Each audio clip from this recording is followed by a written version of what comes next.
Hello, and welcome to this week's Voice of the Veteran Show, the #1 show in the entire nation for firsthand primary experience. Look who's here. Oh, that way. Nicholas Cormier III, Air Force Traffic Control. Say hey. How's everybody doing? Welcome to Voice of the Veteran. You're looking good, Nicholas. And, we've got the guy, the man of the hour, the human tower. We've got MC Franklin, the producer, in the back. And are you back there? There he is. Okay, we can start the show now. We're ready to go. Hey, Nicholas, I just wanted to mention something.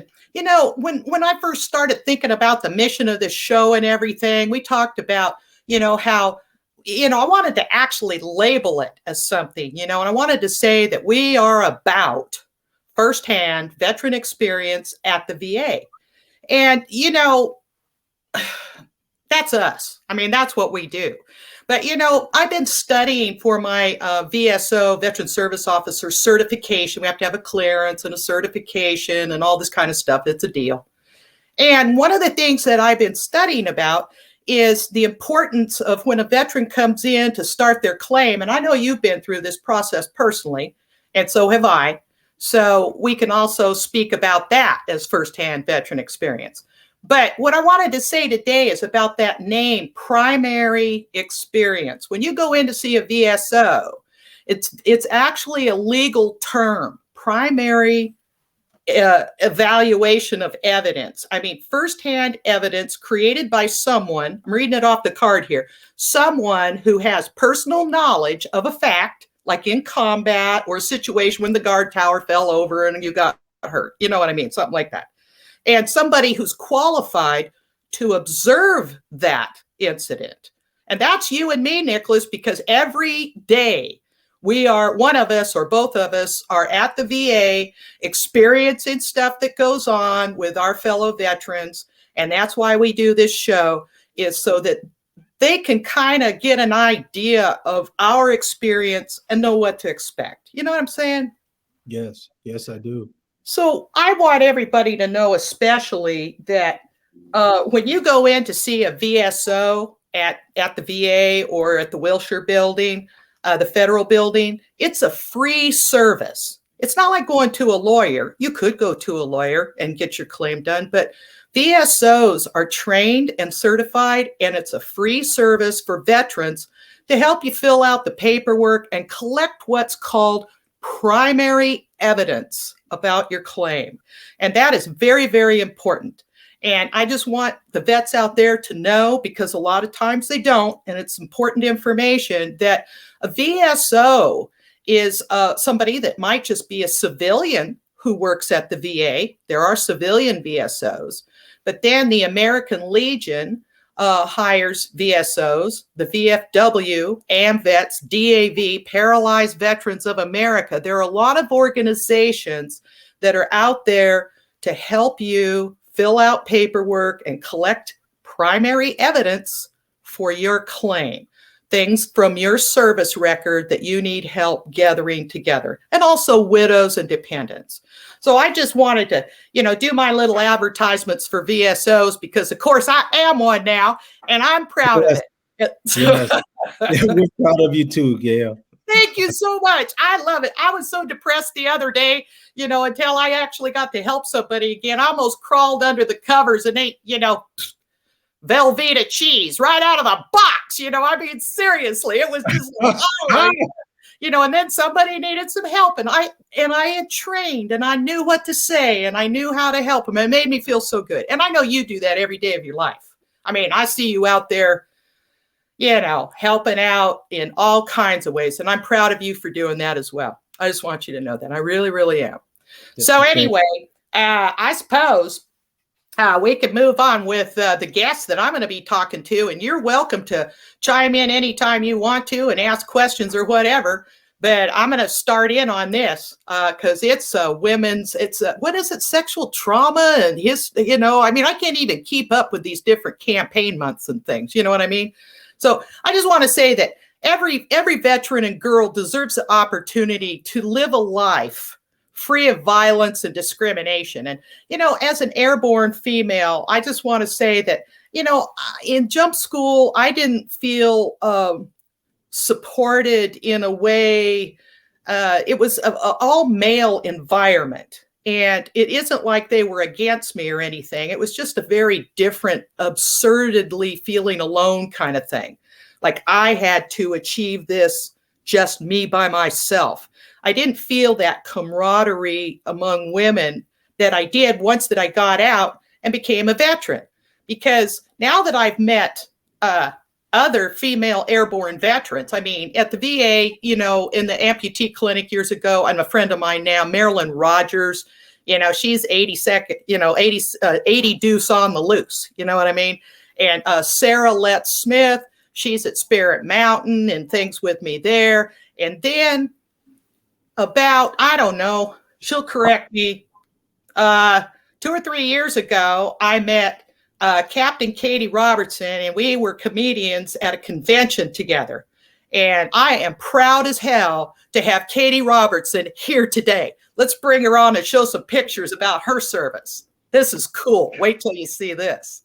There she is. There she is. There's my girl. Yeah. Thank you for having me. Here. So happy. So happy you're here. So, Katy, I know you're an advocate for women's rights issues, but I want to go through these pictures. And Nicholas, please ask any questions about these pictures. But go ahead and put those up, MC, and let everybody just kind of talk about what's going on. And let Katy, that's you right there, right? Yeah, that is. I know I look like a baby, but You do. I was a captain. I really was a captain. Yep. This is coming back from Afghanistan. Oh, yep. And then cool. That's in Afghanistan in an Apache. Oh, wow. I've never been in one of those. That's in a Black Hawk in Afghanistan. Oh, yeah. And then this is me being promoted to captain. I'm in my Stetson because I was in a cavalry unit, 6/6 Cavalry. So That's you were Fort Drum. stationed where? Fort Drum, New York. Oh, okay. All Home of right. the 10th Mountain. Yeah. So this And is training to go to Afghanistan. I think all of my pictures are circled around Afghanistan for some reason, but I did deploy to Iraq as well. Oh, okay. But I was too much of a baby back then. In Iraq, I was a second lieutenant. You know, I was just such a baby. Butter bar. Yes. See, I knew it. I knew you got call me that. Sorry, that's what we always call them. Hey, here comes the butter bars. Yeah. You know what I mean? Yeah. So naive. Yeah. So I want to talk a little bit about, you know, with you about advocacy for women and how to support women, and I mean ways to raise our voices and support each other and be active about that kind of thing. Are you part of any kind of organization right now, or who do you?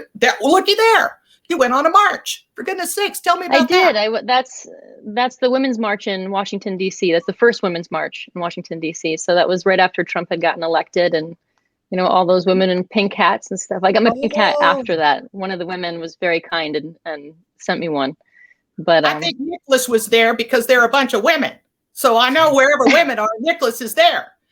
well, I can't say I haven't marched recently, but but no, I haven't been there. I want to go there. I have many friends who have participated in the Women's March, and I just want to hear more about it. Yeah. I mean, that was incredible. And you know, to me, they don't have any, if you watch like feedback from the news and stuff, they didn't have any overhead footage of Washington, D.C.'s Women's March.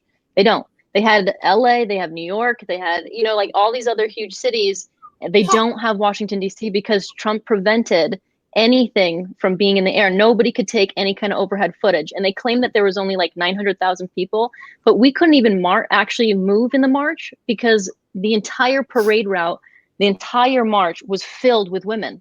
So nobody knew that like you couldn't actually move in the beginning. And so then they started flooding the streets.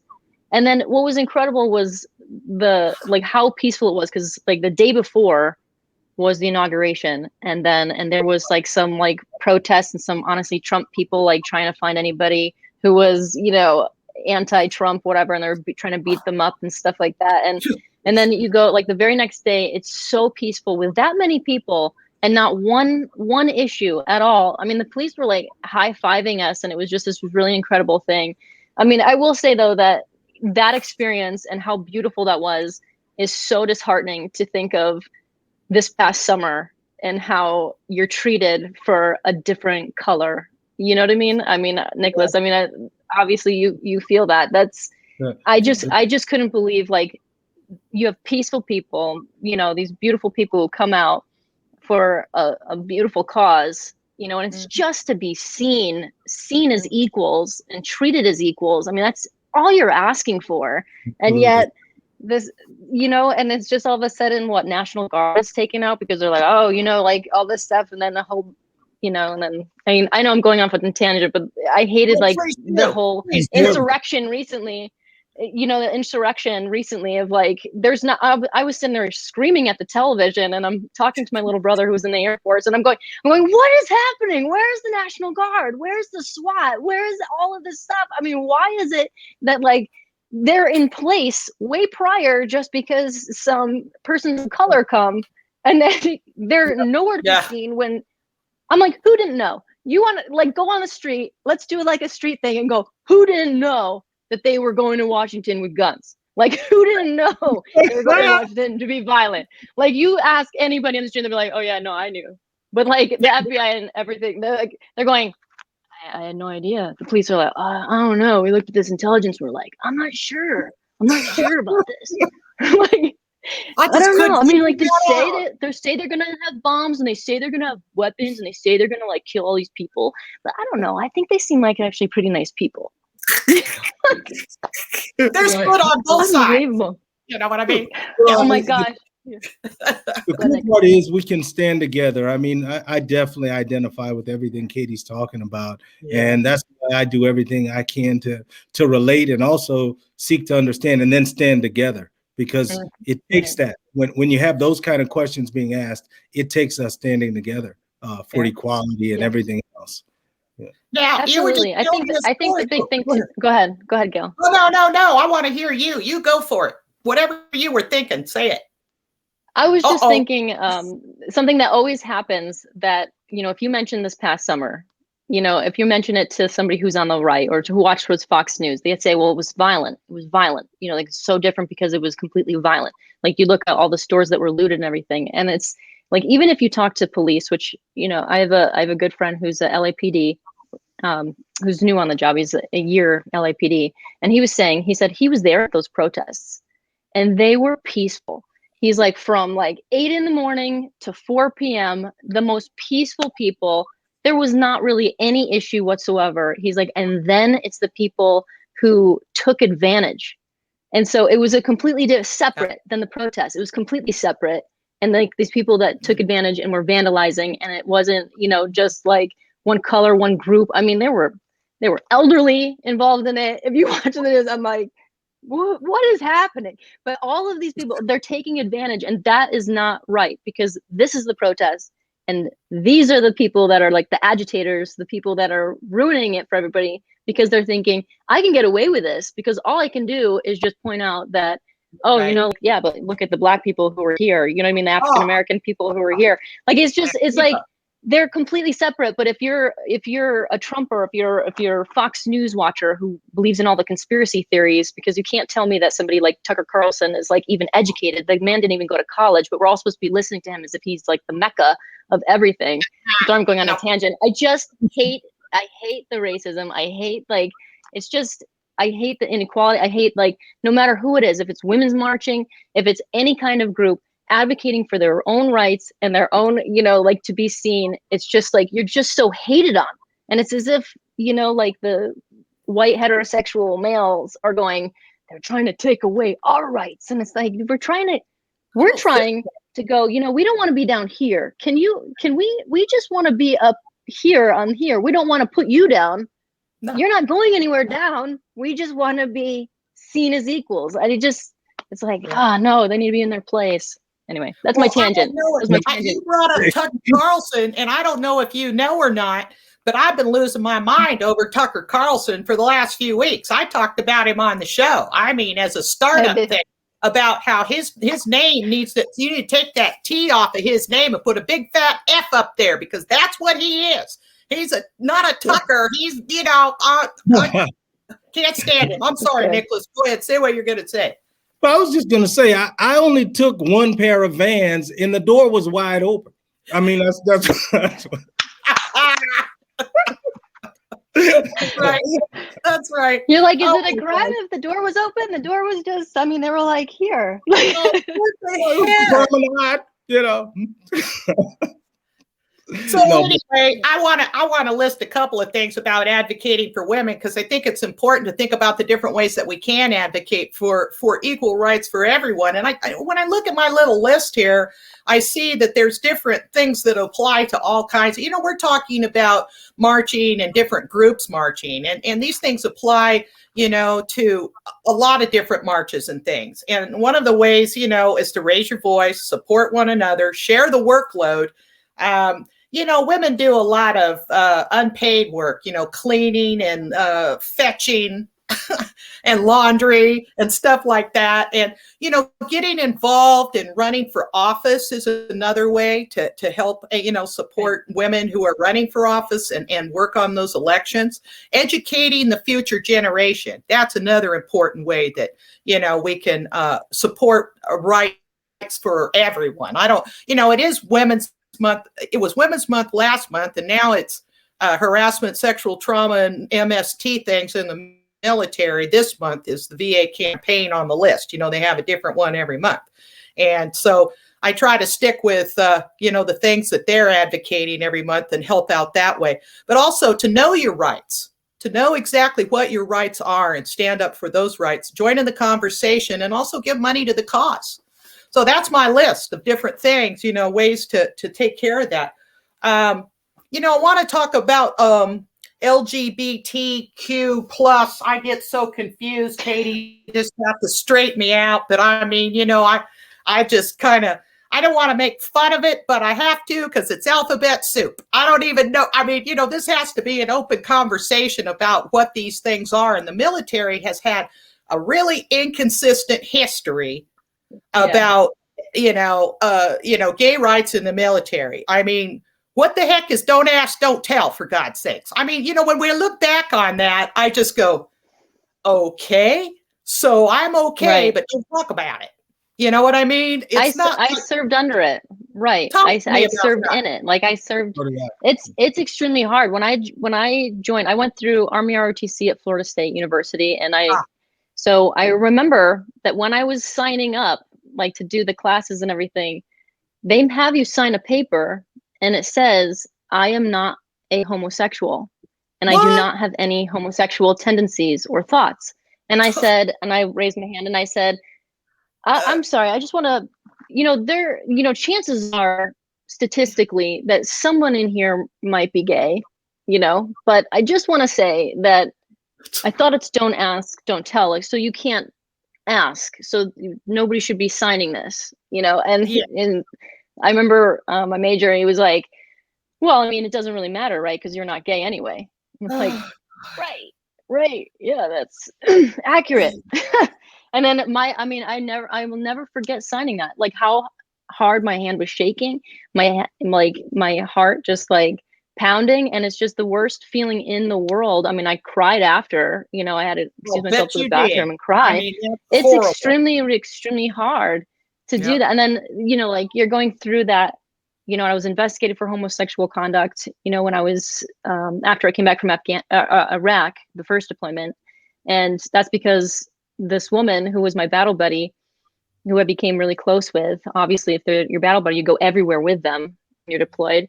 And she ended up having really bad PTSD and she beat me up. And they were like, well, this is either a cat fight or a lover's quarrel. That's what they said. And I'm like, like, that's not, it's ridiculous. And so they're like, well, this must have been a lover's quarrel. And so they're like, you know, don't worry, we're going to just bump you down back to, I just got promoted to first lieutenant. They're like, we're going to bump you back down a second lieutenant. And then, you know, don't worry, you'll eventually bounce back in your career. You're really young.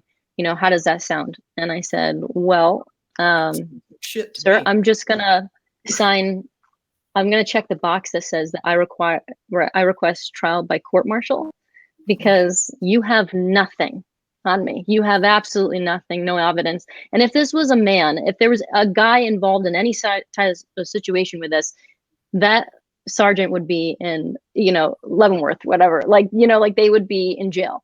But because we're two women, you said it's either a cat fight or lover's quarrel. So what I'm going to do is I'm going to, I said I will go to the media and I'm going to make sure everybody knows, because I'm not going down like this. I was like, and even if this makes me get out of the military, so what? Then I'm out of the military. But I will not go down like this because it's not Good right. for you. And you know it. Airborne. Yeah. I was like, I go, how does that sound? That's how I finished that. I go, how does that sound? Does that sound to you? He was like, well, you know what? Heterosexual women in the military are either whores or lesbians. I mean, they label us immediately in basic training. Everybody knows this, So, I mean, we're there supposedly for the guys to be used, and it's like set up that way. It's in the language. Maybe not now. Things have changed substantially from Vietnam era me, But I mean, seriously, it was like the Wild West when I was in jump school because, the hookers were lined up around outside the EM club. They just assigned them as they went in the door, here's a hooker for you. Here's a hooker for you. And I'm going, thank God, I'm not here for that. You know what I mean? So anyway, I know we've just got a little bit more time. So go ahead and say whatever you want to say. Nicholas, ask whatever you want to ask. And just let's be mindful because we got another guest. Absolutely. No, only one thing came to mind, and it was based upon something you had shared initially, Gail, was how things were for you and how you felt isolated and alone during jump school. And I was just wondering, I know that Katy served during a different era, and I was wondering what Katy's experience was along the same lines. It was very lonely. I went through airborne school, and again, like I had the same experience of Gal, like that, you were either, a whore or lesbian type of thing. And we were all alone, and they make sure that you're pitted against one another. Cause they're like, only a certain amount of women are going to make it through jump school. And it's kind of like, you're thinking like, I'm going to be the one. And I would try as an officer, I was trying to get all the women together and say, they're messing with your head. And then when I went to, Iraq, that was my first experience being in a real unit. And I went to dinner and, to chow, and, we're at the dining facility. And so I sat with a bunch of the other male officers because I was the only female officer in my unit. So I sat with the other officers, and then I was pulled aside after that and said, you can't sit with the male officers because, obviously it looks like you're sleeping with them. And I said, wait, but it was a group of officers, and they said, well, it's just optics. This is how it looks. And I said, okay. And so then next time I sat with a bunch of women sergeants, right? And then I was pulled aside and said, you can't sit with sergeants because that's fraternization. Officers can't sit with enlisted. I was like, okay. And so it was one thing after another that happened 4 times of different types of groups I was trying to, eat with. Like I couldn't even eat with a different units like officer. I tried to with a flight surgeon, like on another, like a woman. And I'm like, I couldn't, because then you're a lesbian. And so then I said, I was like, cause they're in a different unit. If they're in your unit, then it's like, okay, you can be battle buddies. So when I sat alone, and then I was pulled aside by my colonel and my command sergeant major at the time. And they said, look, they said, you can't sit alone. You can't go anywhere alone. You need a battle buddy. You can't go anywhere in Iraq alone. It's really bad, right? It's dangerous. And I said, well, I can't sit with male officers because I'm a whore and I'm sleeping with them. I can't sit with, and I gave them the list. I'm like, I can't even sit alone. So please tell me, sir, who I'm supposed to sleep with. Or sleep with. Oh my God. Who am I supposed to sit with? That's funny. That's a good joke. I mean, right. No, but I was like, who am I supposed to sit with? And they said, and he just turned beet red, like completely, like it didn't dawn on him. Like I'm alone, I'm so alone. And so what do I do? So he picked out the next person who walked by, who was this sergeant, and was like, you're going to be her battle buddy. So it was E5, and that's the woman who ended up beating me up later. But that's, what I mean? Like that was Yeah. you know, that's my experience of, that's an example, a really good example of how it was over there. Or like, you know, I was telling my fiance about how they don't provide women's feminine products there, or they didn't in Iraq. And so they'd get like a box, like somebody would finally get a box over there, right, of tampons. And those women were rinsing those tampons out and reusing them. And I found that out. And I was like, what the heck is going on? How come all of like, if you need anything in the military, it's provided to you, especially when you're deployed. So if we request feminine products, we need them. Well, then they said that's discrimination because men don't get certain, you know, like whatever. I go, what do men need? What do men need? A butt plug? Like this is like, what do they need? Like, it's so stupid. This is like a female anatomy thing. And they're like, well, you know, like it makes them look weak and stuff. And I was like, this is gonna end. And so I made sure that they got tampons also plug bullet holes. So I sent those to my That's what I said. Yeah, that's right. So you need them in survival pack.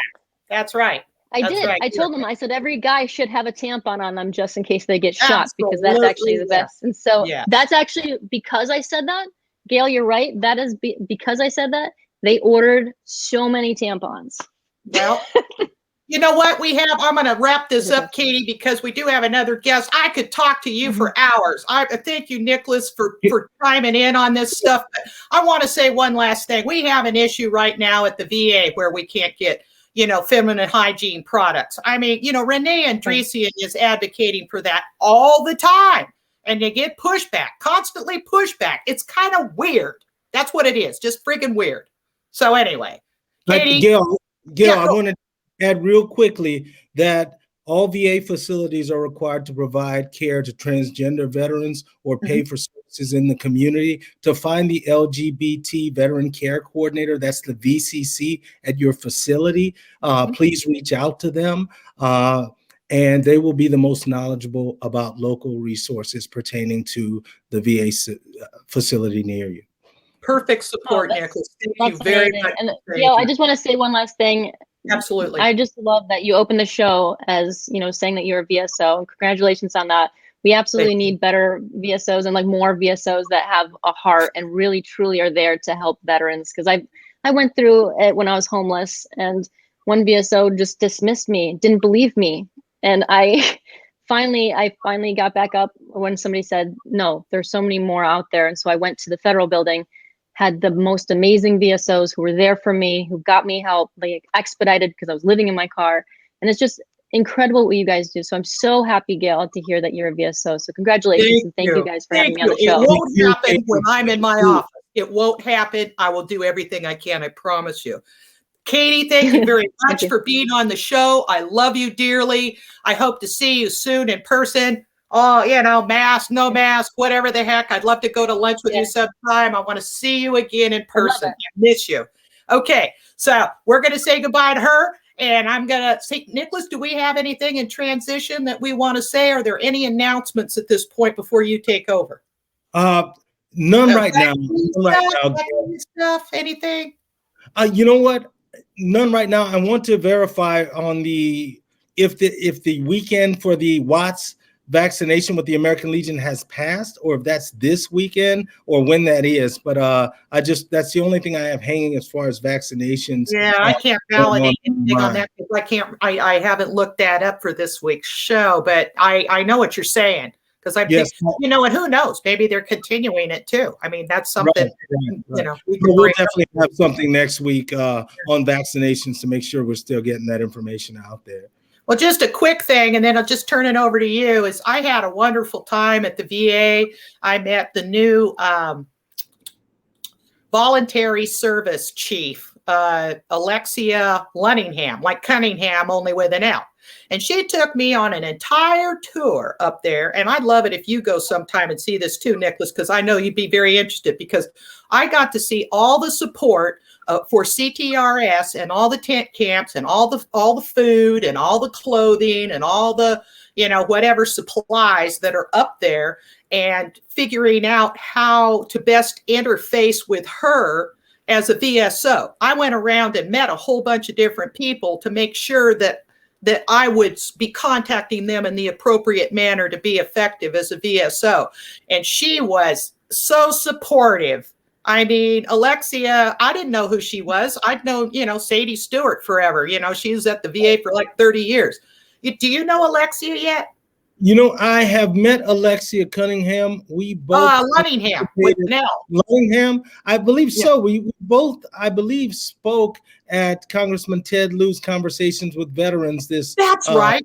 Veterans Day. I met her there and was very impressed. So yes, and she's the one that does the pantry at the Fisher House. That's kind of why I wanted to make a little announcements here real quick. At the Fisher House, that's the end of every month, this last Saturday of every month. Tess Banco and that group, and Family Wellness Clinic and everything. They have a what do you call it? A food pantry, and people line up in their cars and get food and help and things like that. And so I'm going to go ahead and say, hey, I'll just be here while you guys are talking, and you take it over and go for it. Please join in. You know what? Our next guest is someone who is very special to me for many reasons. He's written for TV, radio, and film. Holds an MFA in creative writing from Antioch University in Los Angeles. And he's currently teaching the faculty out at Antioch University as well in many capacity. He's won the 2018 Chester Himes Prize, shortlisted for the 2019 John Steinbeck Award, and recently nominated for the Paul Engel Award. He's led the UCLA Word Commandos, which I'm a part of. It's a weekly workshop, twice weekly workshop for veterans with PTSD. And I just want to welcome Gunny Robert Morgan Fisher from the Word Commandos to Voice of the Veterans. Welcome. Good to be here. And how you doing, Gunny? Good. How's my volume? Are we good?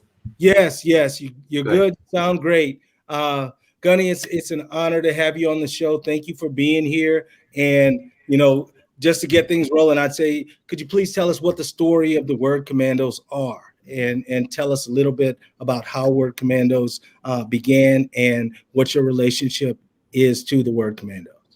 Sure. Before I do that, though, I just want to say Katy was awesome. Yeah. And one of the things that I hear from my Word Commandos, especially Word Commandos of color, African-American women, is that they have very special, as hair care needs. And in basic and stuff, that is a real problem. And it's not just about, aesthetics and glamour or something. It's just very practical needs. So I just thought that needed to be said, It was something I heard a lot. I'm teaching the Word Commandos. This week is the 5th anniversary of the Word Commandos starting. So it's really perfect that you're having me on here, Nicholas, and you're one of my stalwart, just best Word Commandos. Your work is exceptional.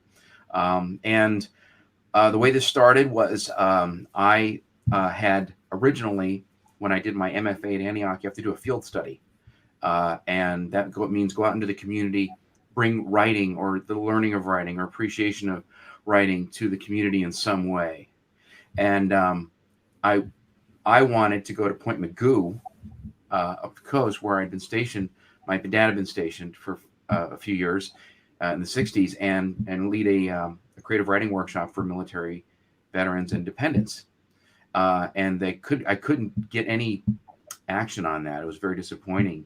So wound up a couple years later teaching at UCLA and Antioch. But during the summer, I'd be at UCLA teaching Summer Discovery, which is the history of TV and film to affluent high school kids from around the world. It's a good gig, like 6 weeks. And they would rehire you every spring. And every spring they say, is there anything else you want to teach? And I said, yeah, short story class. And they go, we've got that covered. And then one year they said, in 2016, they said, well, we are in talks with the VA across the freeway to teach a creative writing class to veterans with PT. And I got that far and I go, that's me. That is me. I am the guy, and I made this very forceful animated pitch. They were a little bit taken aback. It was like a live interview. And I walked out of there and I go, forget this. It's not going to happen. The collective bureaucracy of the VA and UCLA is going to doom this. just put it out of your mind. So 2 weeks later, I got this phone call, and Chet Miller said, "You're hired." And I go, "For what?" And he goes, "The veterans gig." And I go, "Oh, wow." So I got a high and tight haircut. I polished my shoes and starched my shirt, and I went to building 257 and introduced myself around, and saw the room where we were going to initially have this, and showed up, and they said, you start right away. These men and women really need your help.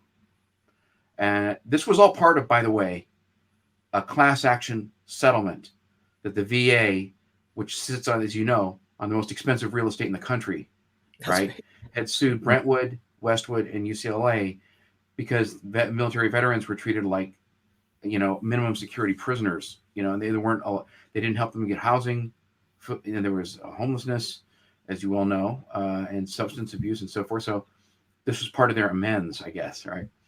And I showed up the first day with bags of books, and I said, there were 6 word commandos. 2 of them, 2 or 3 of them actually are still UCLA word commandos. They still come to class and stuff. And I gave this speech, and and it was like I was Patton, except without the flag in back of me, And I said, okay, we're going to learn the craft and the business of writing. Okay. I come from the military culture. I did not serve, but my father was a career, a Navy, and before that Army officer. So I understand your needs. I want to help. But we're going to be doing this a very, very certain way, And I said, I want this room squared away by 1700 hours. And I had all the acronyms, and I just, and you could see them kind of leaning in, right? So, almost like a dog going to its master or something, and it was winning their hearts and minds. And I finished it, and I said, and we need a name for this group. Something, the UCLA West LA VA creative workshop, writing workshop for veterans with PTSD is too wordy. My Twitter handle for the last few years has been Word Commandos. So you're the UCLA Word Commandos. And they, in unison, they just shouted out, Word Commandos, right? And I go, and I'm your gunny. And they go, gunny, right? And it was like, from that moment on, it was like magic. And within 6 months, 2 Word Commandos had been published in literary journals. And I remember, I'll never forget this. We were meeting once a week at that time, and my supervisor came in to just kind of see what the class was about, and it was packed. They had us in this little room, and I said, "This is my commanding officer. This is my XO, whatever, And they go, we need Gunny here twice a week, right? Gunny, and they and she was. So they doubled the size of the program, which of course, increased my pay enough to where I could, I don't get paid very much, but I love what I do. And they made it so I could kind of sustain myself, as a legitimate part-time gig. And so from then on, twice a week, and up until the pandemic, we were meeting in person. Tess Banco provided us with a really, really nice room there. And we had quite a few Word Commandos published. We went to Zoom, and some of the Word Commandos that had since moved away to parts unknown, like Bakersfield and Lithonia, Georgia, and other places, were able to kind of now be included. And so even after we go back to live classes, we're probably going to still have the Zoom component. Yes. So Word Commandos is kind of a national idea now, the UCLA Word Commandos. I created a PowerPoint for any person that wants to start their own creative writing workshop at their local VA. It's an open source thing, so to franchise this out, that's part of my mission, personal mission.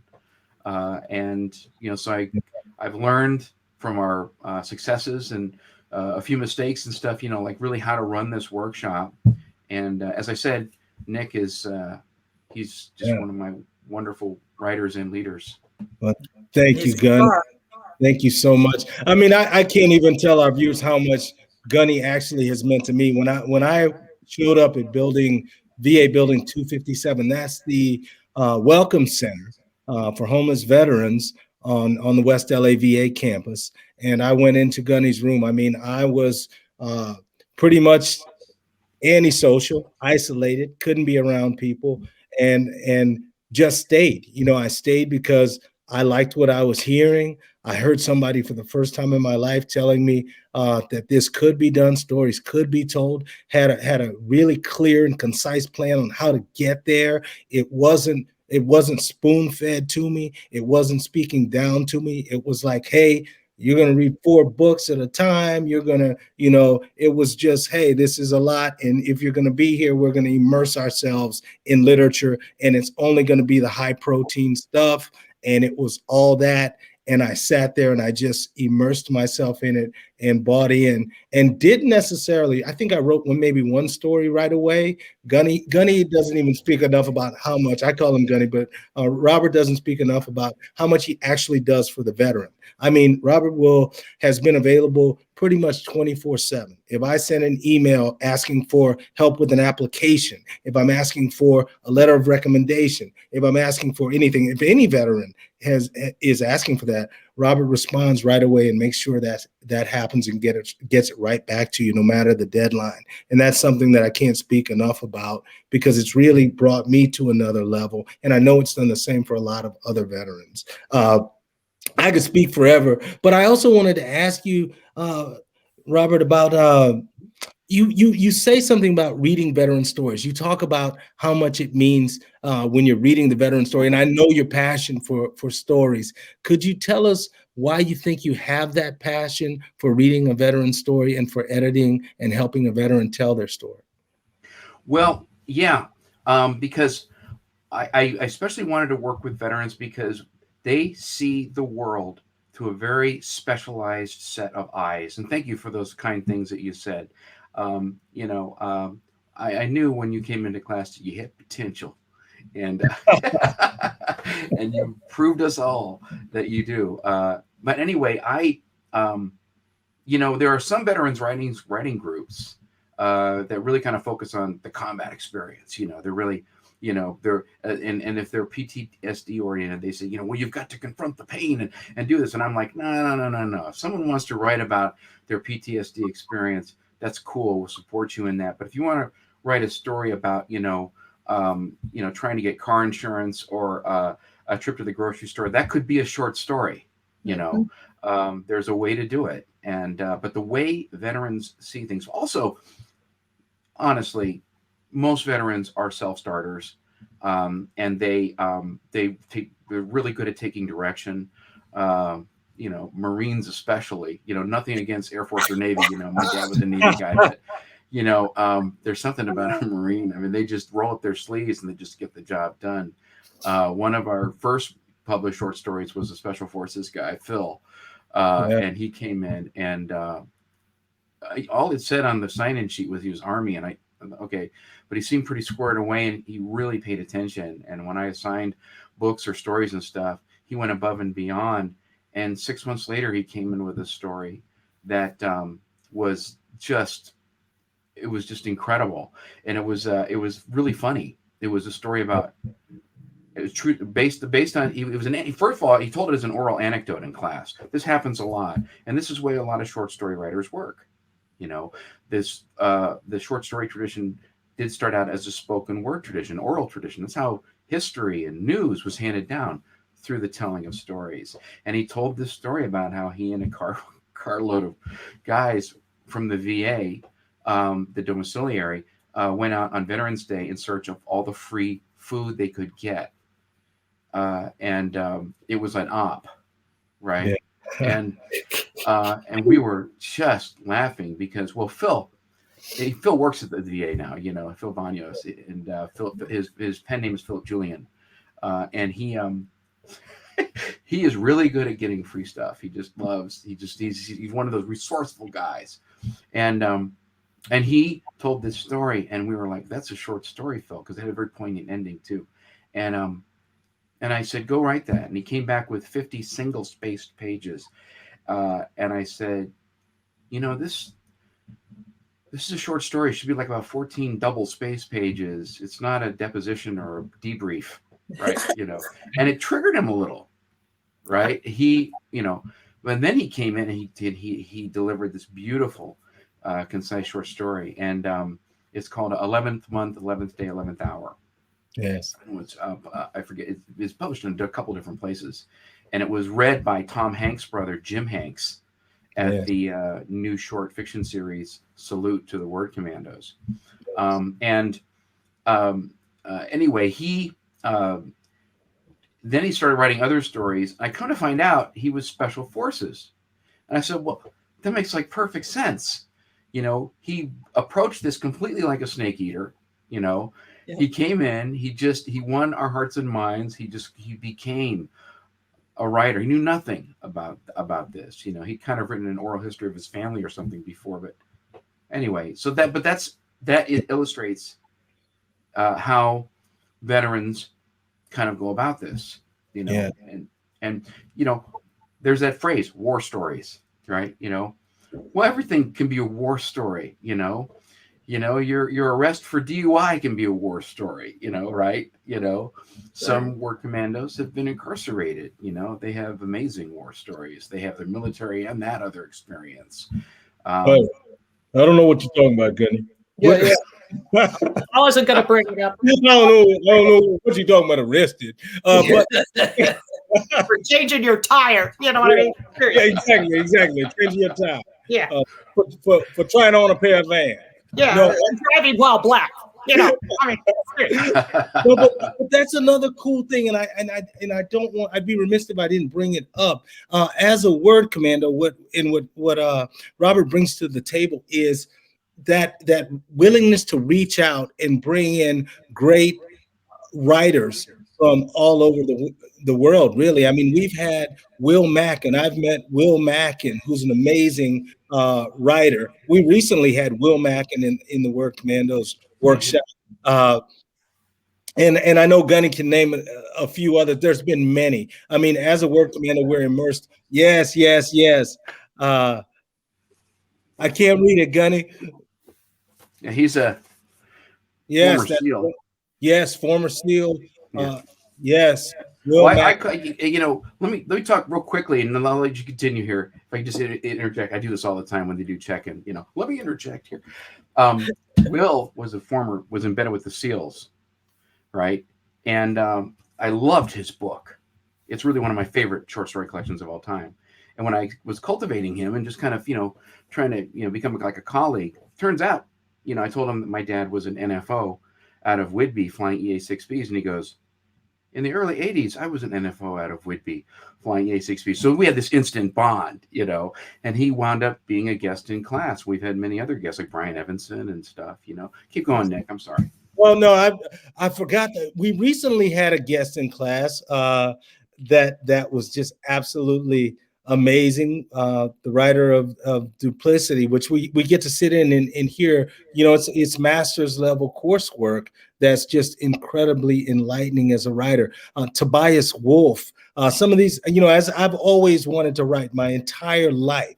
So to actually be sitting next to these people and actually standing next to them and having conversations with them just does so much to ignite that writer inside me. And I can only speak from my own experience as a veteran. It's invaluable. It's to be that close to other writers and to feel the kind of love. I think writers also have a lot of love. I'm an actor. I do a lot of things. And of course, Gunny does too. And I know Gail is familiar too with the industries, but the love that I feel from writers, and as a veteran, the camaraderie and that relationship that a writer has to another writer is something as a veteran I can relate to, because as I've moved forward and started to reach out and let other people and other things into my life, that veteran contact mattered. And then writers was a natural segue, because writers naturally love and talk to each other. And there's a trust there and a common bond that really relates to the veteran experience for me.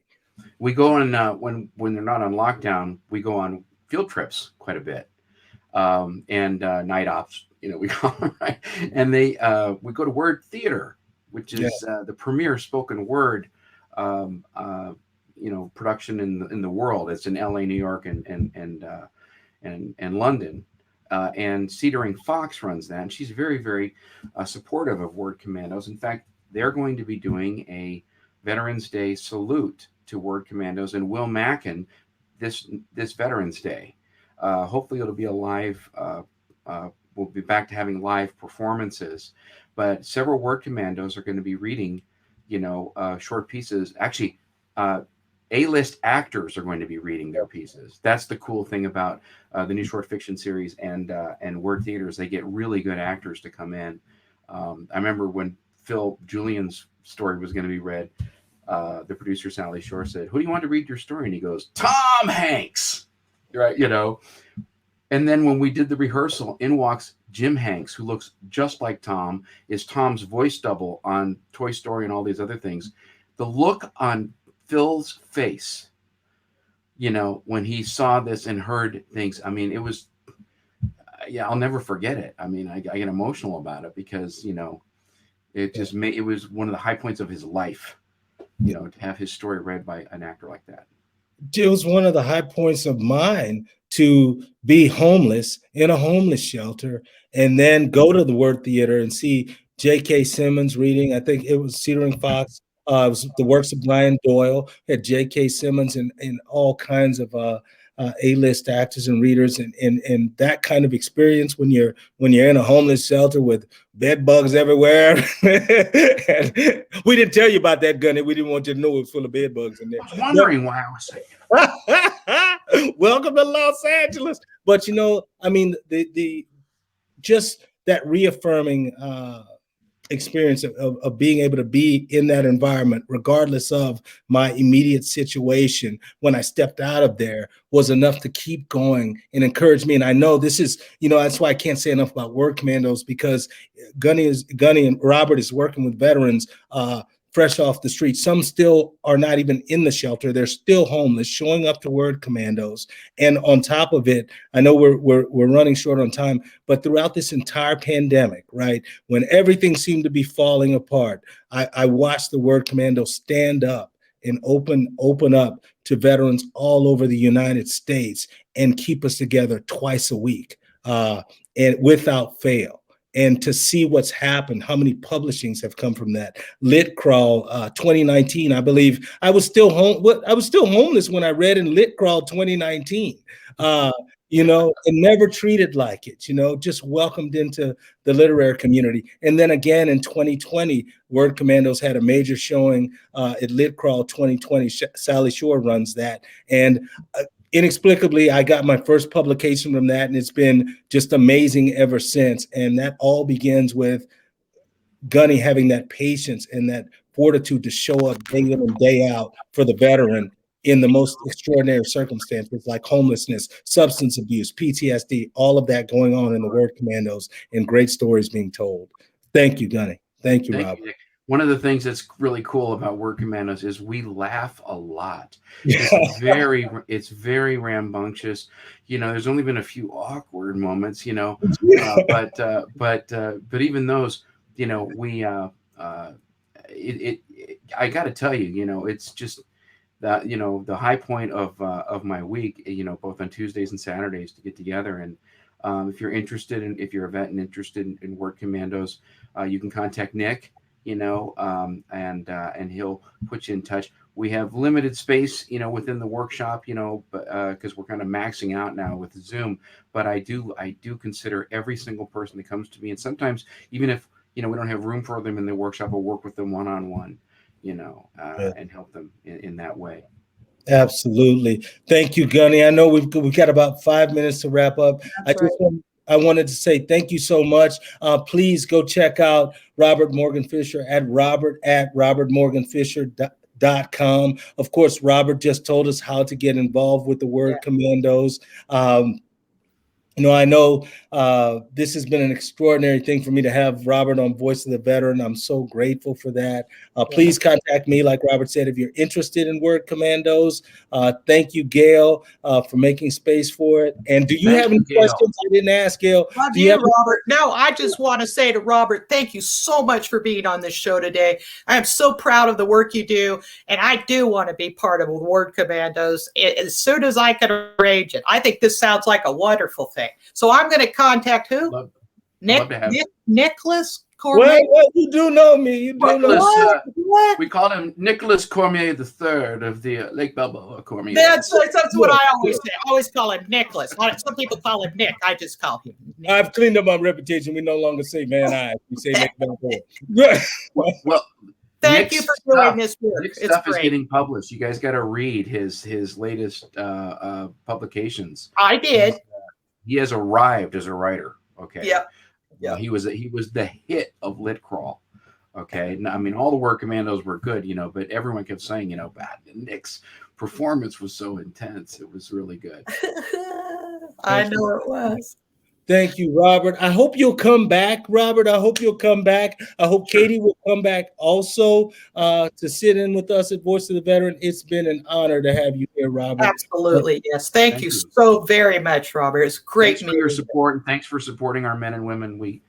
They really appreciate it. Thank you, Robert. That was what a great show. Yes. Super. I don't even know where to start with a rapid friggin' recap. Yeah. I mean, seriously. I don't know. What's the takeaway, Gail? We learned a lot up at the top of the show. What's your takeaway? Well, I felt supported as a female airborne veteran, for crying out loud. I mean, the things I learned about my friend Katy that I didn't even know about. I didn't know she was homeless. I mean, I was like, what?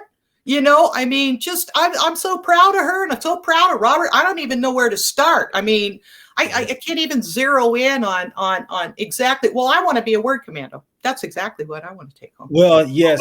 Contacting Nicholas Cormier. Well, I'm not going to say we don't do favoritism or nepotism, but I'll see what I can do. Yeah. Well, I'm a VSO, so I guess I don't either. I've already told you about this, and of course, I will share everything I can about it. Oh, please. That's great. You're a great writer, and I can't wait to have you in the workshop with us. We feed off each other. Yeah, absolutely. I'd say, what my takeaway, and there's a lot of it, but I think it was, listening to Katy and hearing about not being able to get things that were needed, and just the experience of really having to go through things alone, and the isolation, and then having to achieve and overcome despite those obstacles and challenges, and to stand up against things when things aren't right, to stand up and say it ain't right, and to be able to speak truth to power. I think truth to power is my main takeaway, and that's something I can relate to, and my heart obviously is filled with just, it makes me want to go out and run a marathon or something, because as a man, we got to keep going for it. And we have to challenge those things when things aren't available and things like that. I think that was my takeaway, that's the strength to challenge and speak truth to power, and to demand that the right thing be done. And that's infectious. And I'm just really, that's my main takeaway. That's true. I understand what you're saying there. And also having the challenge, a writing challenge of, I mean, I write all the time anyway, as you well know, but to have a guided kind of writing challenge and be part of a group like that is just makes me feel enthusiastic about doing more writing myself. So I just really look forward to something like that again. And this looks like a neat group. I've tried a whole bunch of them, and this sounds really cool to me. It's family. It's family, and we laugh a lot. It's a lot of laughter. Oh, no laughing. Oh, no laughing. A lot of laughter. A lot of comedians in Word Commandos. But no, this has been an amazing show. Truly grateful to be here. Absolutely. I think we covered a lot of good stuff with, we should do this kind of thing again. It just worked out very nicely. Yeah, yes, I would be remiss. I have to say Happy Easter to my mother. Oh, yeah, forgot about that. I was going to say Happy Easter, Mother. I'm right here. They made me work. They made me work today. Oh my gosh, this morning I sent a text to my mother and I thought it was a private conversation, and I said, somebody's getting ready for the Voice of the Veteran show, and I sent it, and it was to 12 family members all at once. I said, oh my God, I got to look at these texts before I just hit send. You know what I mean? It was terrible. Yeah, but no, nobody cared, so, You want hey, to take that's the end of the show for this week. Let's wrap it up. That's the wrap. And this has been the Voice of the Veteran show. I'm Gail Ochiltree with my good friend Nicholas Cormier III. And we'll see you next Sunday, absolutely, with more firsthand experience at the VA. See you next time. See you next week. Bye-bye.